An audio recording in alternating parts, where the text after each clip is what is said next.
Hi everyone, this is Gail at Ladyfingers Sewing in Ole, Pennsylvania. Today I'm going to present how to cut out block 22 from the Maiden Found Quilt Along Challenge with Accuquilt.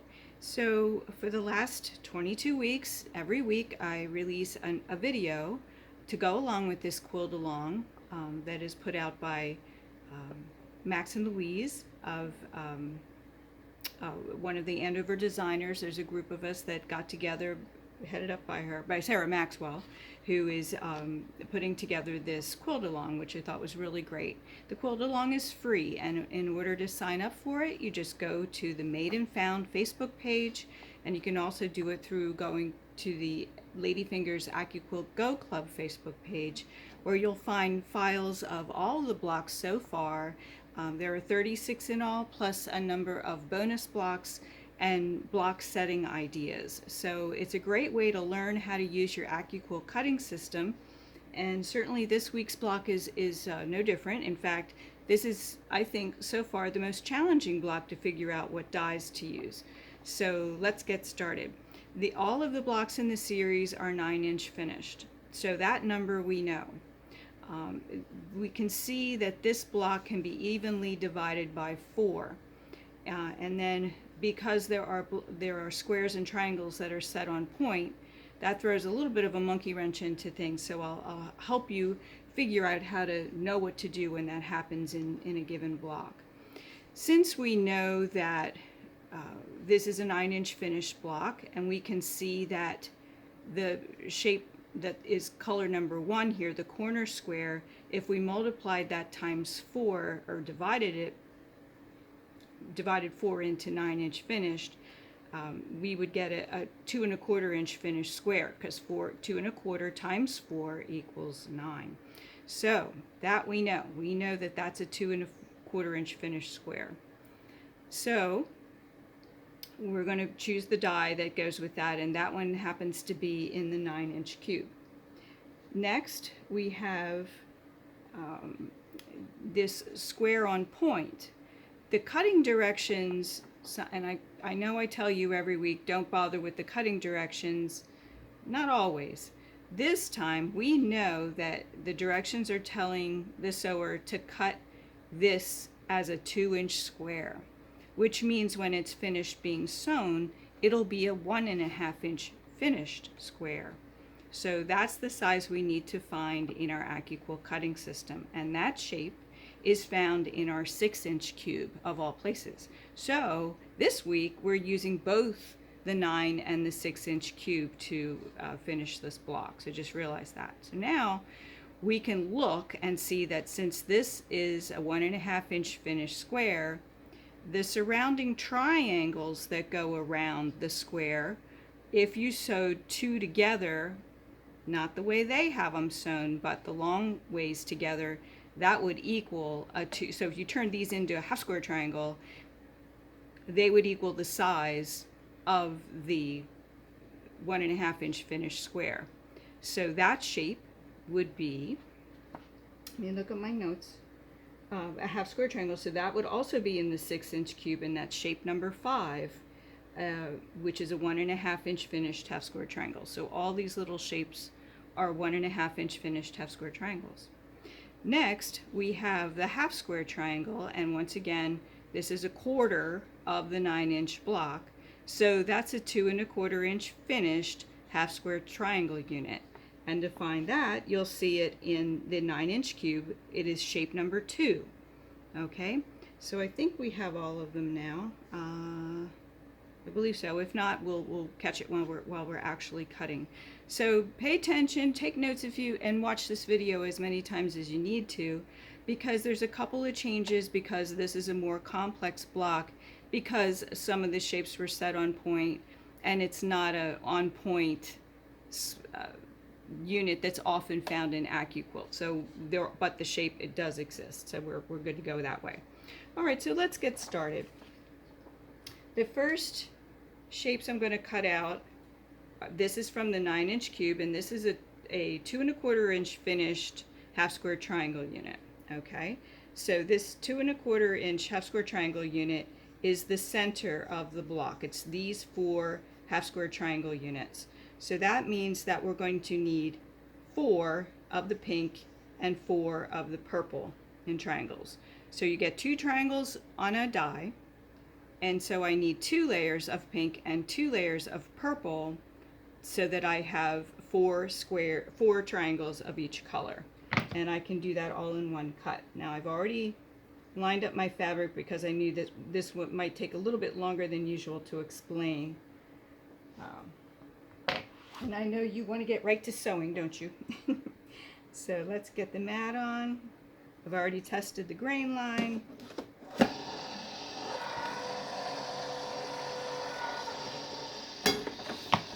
And remember to rub the mat, slide it off, don't lift it. And you can see we now have all of the triangles that we need for the center of the block, which would be this part right here, the center. Okay. The next thing we're going to cut is, this is shape number 2 from the 9-inch cube, and these are the 4 white squares on the corner of the block, and we know that those are 2 1/4 inch finished because 2 1/4 times 4 equals 9, and this is a 9-inch finished block. I could get 4 of these squares across. Okay, so that's how I know what I need. I only need 4. There's 1 square on the die board again. This is shape number 2 from the 9-inch cube. So I have my layers already there, and again, notice how I offset the mat a little bit. And this is my lengthwise grain, so I don't have any stretching. I also use Best Press, which is a sizing on my fabrics to stiffen them up a little bit so that I rarely have an issue with fabric stretching. And if that's an issue for you, you might want to consider using Best Press or a similar sizing for your work.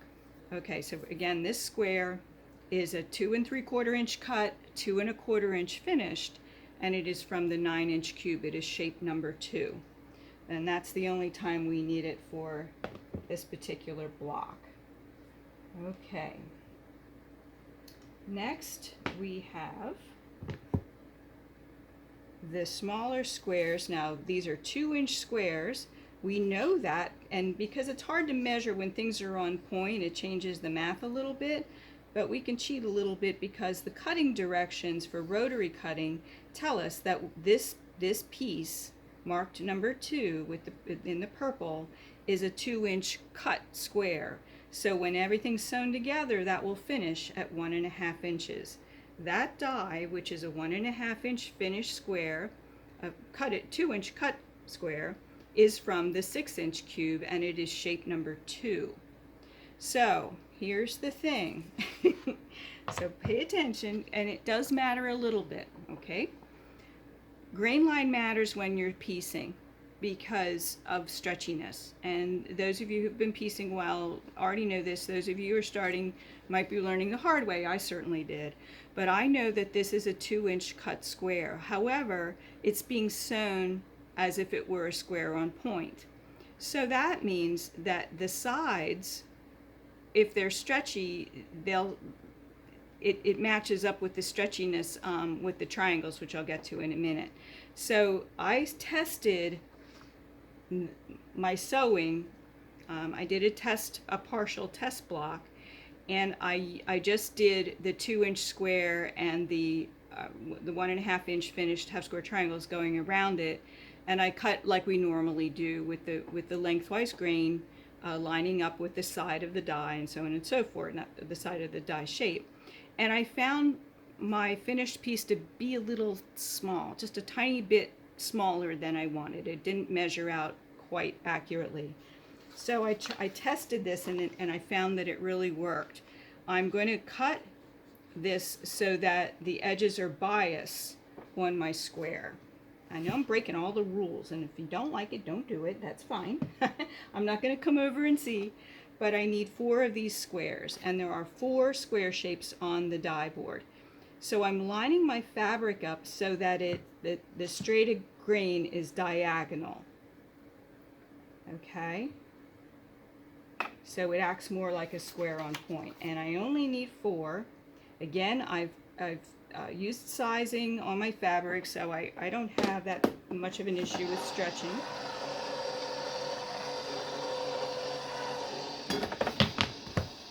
Okay, and I've cut out my 4 squares. There we go. Okay, so there they are. Now, the next, we only need to do that, we only need 1 cut of that. Then the last part of this block are the little half square triangles, and really we want these half square triangles to act like quarter square triangles. Quarter square triangles mean that 4 triangles together, if you look down here, if I hide half of that square, you can see that that would be a quarter square triangle unit. With a quarter square triangle unit, you want the outside edges to be straight of grain. You don't want them to be all biasy. So I'm going to cheat a little bit and cut my fabric so that it agrees with this configuration. So for that shape, that is a 1.5 inch finished half square triangle. It is from the 6-inch cube, and it is shape number 5. So now I know I need 8 of the white. No, wait a minute. 2, 4, 6, 8, 10, 12, 14, 16. I need 16 of the white triangles, and I get 4 of them on a board. So I need 4 layers of white to get all of the triangles I need. Here, and then I need 2, 4, 6, 8 of the pink half square triangles, okay, which are acting like quarter square triangles in this block. So I'm going to cut these on the bias, and so I'm going to line up my grain line with the long edge of the triangle shape, which is right here. So that's how I'm going to line up my fabric. I know all of you are getting upset. Well, it worked. So I don't know what else to tell you, but I can move this down a bit and conserve fabric. I do save my scraps. And so I need 4 of the pink. I'm sorry, I need 2, 4, 6, 8 of the pink and 16 of the white. So I have 2 layers of pink and 4 layers of white. Okay. And here we go.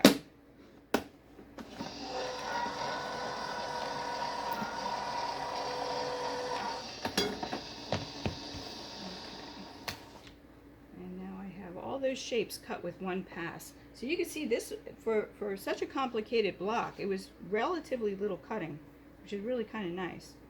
So cut the schnibbles here.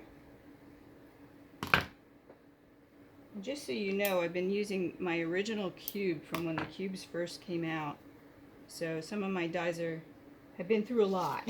So if I'm snipping at little threads and things, you know, can a die wear out? I've worn out a couple, but it takes an awful lot of cutting to do that. And I use my dies for all kinds of things with the shop. I cut our own jelly rolls, that kind of stuff, and it gets a lot of use. Okay, so I have all my triangles ready to go.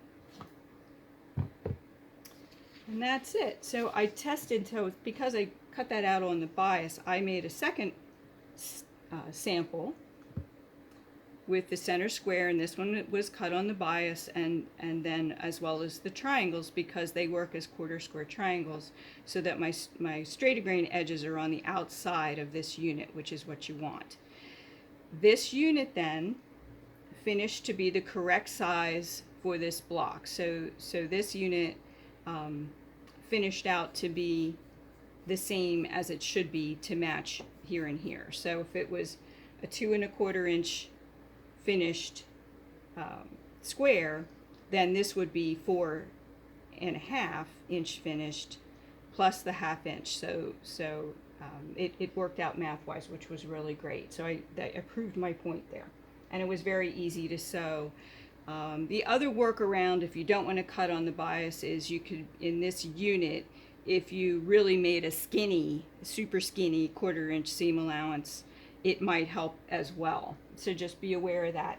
And I think it is a good idea, especially with the more complicated blocks, that you do a test piece just to make sure everything is copacetic for you. Okay? So this is how we're going to sew this unit. We're going to make 4 of these units. And to do that, I have to find my squares. We're going to take a square, and remember this is on point, and you can follow along with the sewing directions because that works the same way as we're, you know, as we're going to be doing. And so we're going to take that, and you're going to sew I'm going to turn this around so I can see it. So I'm going to do what they do and line this up and sew that together, okay? And you'll make 4 of these. And then you're going to do a pink triangle and sew it to a white triangle like this.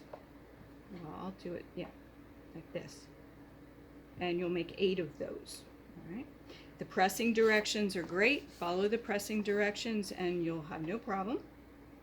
I do press my seams to one side. Some people like to press their seams open. There's no rule against it, but my preference is, when possible, to sew them, press them to the side. Okay, so now to put these together, then we would have, where am I? This and this. Is that right? Am I doing this right? You'll have to bear with me. It's the heat. I'm blaming the heat. But anyway, the pieces are going to end up going together like this.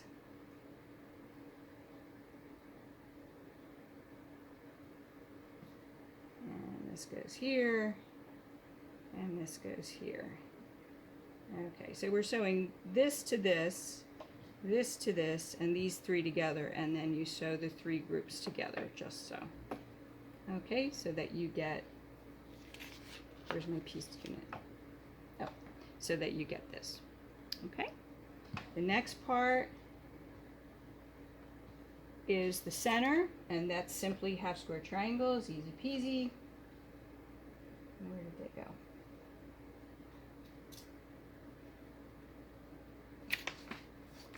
Did I cut the pink and purple ones? Well, I lost them. But that's pretty easy to figure out as well. Then that's just the, you know, make it 4 half square triangles and then sew those together. Did I really cut them out? Yeah, I did. What did I do with them?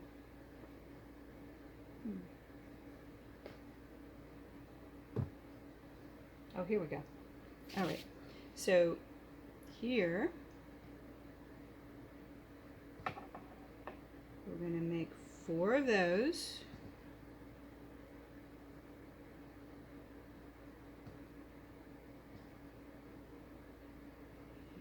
And it goes like that.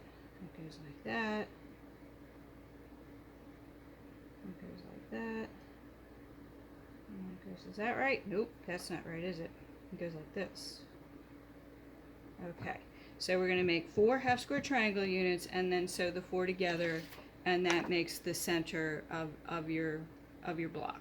Okay, so I hope you had fun watching, and do watch it again if you need to. I know it's a little different than we normally do, and I hope you enjoy making this block. So post your pictures and comments and the Ladyfingers Accuquilt Go Club Facebook page. All of the videos live on our YouTube channel. If you go to YouTube and type in the search box Ladyfingers Sewing, you'll find all of the videos for all of the made and found blocks, plus lots more. And I hope you enjoy subscribing to our channel, and please do comment and like us so that you get notified when we have a new video posted. And I'll look for you there, and also on the Ladyfingers Accuquilt Go Club Facebook page.